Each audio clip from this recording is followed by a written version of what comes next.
11 یا 12 سال کی تھی. 11 یا 12 سال کا وہ بیٹا جس کے چہرے پہ بھی داڑھی بھی نہیں نکلی تھی اٹھ کر کے کھڑا ہوا. کہا بابا میں جاؤں گا. کہا کتنے لے کے؟ کہا اکیلا جاؤں گا. اور پھر کہا کیسے لڑے گا؟ کہا بابا میں ایسے لڑوں گا اگر میں ان کو صرف دیکھ بھی لوں، صرف دیکھ لوں، یہ سب مر جائیں.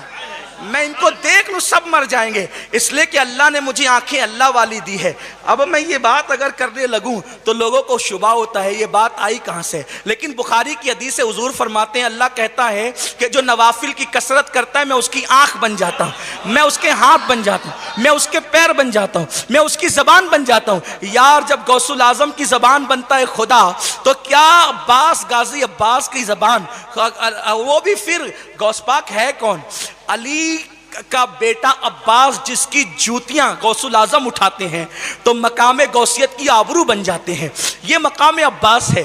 تو کہا بابا صرف دیکھ لوں گا نا تو بھی وہ مر جائیں گے اور بول دوں گا تو بھی مر جائیں گے، کیونکہ اللہ نے میرے پاس اتنی مضبوط جو ہے وہ زبان عطا کی ہے. اور پھر باپ کا امامہ باندھ کر ذوالفقار حیدری لے کر اور بابا کا گھوڑا لے کر کے جیسے ہی نکلے ہیں تو ایسا لگتا تھا کہ جیسے ام بنین کا بیٹا جایا نہیں جا رہا ہے بلکہ فاطمہ بنت اسد کا بیٹا بدر و احد کی یادیں تازہ کر رہا ہے. اور پھر جب عباس گئے ہیں اور جانے کے بعد مولا علی کے سامنے سے وہ چہرہ اوجل ہوا ہے تو مولا علی نے فوری طور پر یہ کہ کہیں میرا بیٹا دشمن کی صفوں میں گھس نہ جائے، آپ نے کہا میرے غازی ذرا واپس لوٹ، میرے غازی ذرا واپس لوٹ. اس وقت مولا نے جب ان کو غازی کا لقب دیا ہے تو آخری دم تک کے پورا خاندان عباس کو غازی ہی کہہ کر کے پکارتا رہا ہے. میرے پیارے آقا صلی اللہ علیہ وسلم کی کنیزوں، لیکن یہ بہادری ملی کہاں سے تھی؟ ام بنین کی بہادری.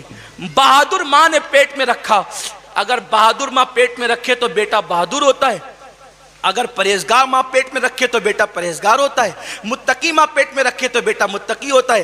آپ کیا سمجھتے ہیں؟ امام حسین کو 3 دن کا فاقہ تھا اور یہ صرف 3 دن کا فاقہ تو مورخین کربلا کا کہنا ہے، ورنہ بات تو اصل یہ تھی کہ مولا حسین تو کئی دن کے بھوکے تھے. اللہ اکبر. پھر کیا بات تھی؟ بھوک نے حسین کو بے چین نہیں کیا.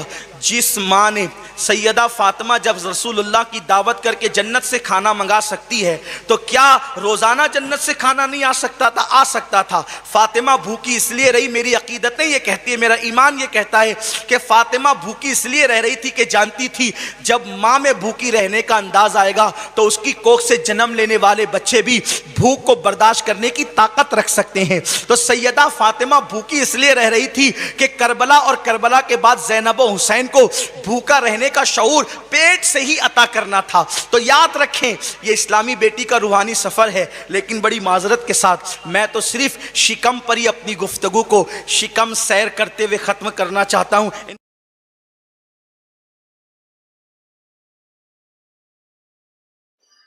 ساتھیوں ابھی آپ نے ویڈیو کے اندر دیکھا ہوگا اللہ رب العزت نے بچے کو ماں کے پیٹ سے ہی پیدا کیوں کیا. اللہ چاہتا تو جسم کے اندر کسی بھی جگہ سے پیدا کر سکتا تھا، ہاتھوں سے، منہ سے، کان سے، آنکھ سے. یہ ایک بڑا سوال تھا. ساتھیوں جو سید صاحب نے بتایا اس کا خلاصہ بھی کیا. پیٹ سے جو پیدا کرنے کی وجہ کیا تھی؟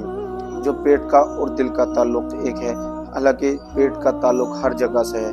جیسے کہ انہوں نے ایگزامپل دیا، اگر کہیں پر آپ کے چوٹ لگے یا کہیں پورے جسم کے اندر درد ہے آپ دوا کھا لو تو وہ روگ ختم ہو جاتا ہے. تو ساتھیوں اسی طرح سے سید صاحب نے بتایا کہ دل اور پیٹ کا بھی ایک تعلق ہوتا ہے. جب پیٹ کے اندر آپ کے بچہ ہوگا، یعنی کہ جو ہماری ماں بہنیں ہیں ان کے پیٹ کے اندر جب بچہ ہوتا ہے، جب ان کے خیال رہتے ہیں، جس طرح کے خیال رہیں گے دل کے اندر وہی اثر بچے پر پڑے گا. ساتھیوں اگر ماں جو ہے نمازی ہے، پرہیزگار ہے، اللہ کی عبادت کرتی ہے تو اس کا اثر جو پڑے گا وہ بچے پر پڑے گا. تو ہماری ماں بہنوں کو سمجھ کر چلنا ہوگا کس طرح سے اپنے بچوں کو پرورش دینی ہے. اگر پرورش دینی ہے تو پیٹ کے اندر کیسے دینی ہے. آپ کو اچھے خیال رکھنے ہوں گے تو آپ کا بچہ بھی دنیا میں آ کے اچھے کام کرے گا. اب اگر آپ یہ سوچو ہمارا بچہ اچھا ہو، نیک ہو، تو آپ کو سوچ سمجھ کر چلنا ہوگا. جب بچے کی ولادت سے پہلے آپ کو کس طرح سے چلنا ہے وہ آپ کو ڈیسائیڈ کرنا ہوگا. تو ساتھیوں آج کی میری ویڈیو کیسی لگی مجھے کمنٹ کر کے ضرور بتائیں. پھر ملتے ہیں نیکسٹ ویڈیو میں. اللہ حافظ.